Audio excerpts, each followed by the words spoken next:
It seems that progressive conservative leader Doug Ford isn't doing much to sway younger voters. A new poll, conducted by Mainstreet Research following for voters between 18 and 34 who tuned in, the winner of the first Ontario leaders' debate was a much tighter race with Ford coming in second, only slightly trailing Premier Kathleen Wynne and just barely above NDP leader Andrea Horwath. The poll found that millennials were the highest percentage of viewers for the debate, with 49.3% saying they watched, followed by 41% aged 50 to 64, 36.5% between 35 and 49, and 36% aged 65 and over. Among those who watched the debate, when asked by Mainstreet if a provincial election were held today, which party would you vote for, millennials were the only age group to give Wynne a victory, by a large margin of 44.7%, and had Ford in dead last with only 17.8%.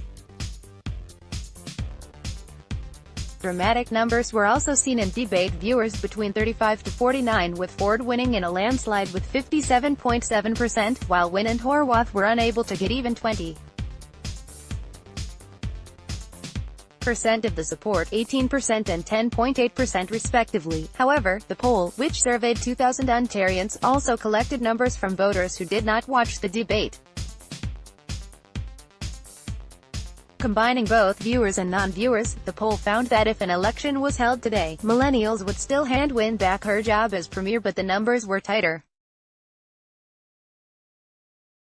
Wynne had 31.1%, followed by Horwath with 22.6% and Ford was last with 20.7%. Mike Schreiner, leader of the Green Party, accounted for 9% of the vote while 12.2% remained undecided. In the same question, Ford came out on top in the age groups 35 to 49, 50 to 64, and 65 and over, in basically a two-party race against the Liberals. Poll also found that Ford is still struggling to get a hold in downtown Toronto.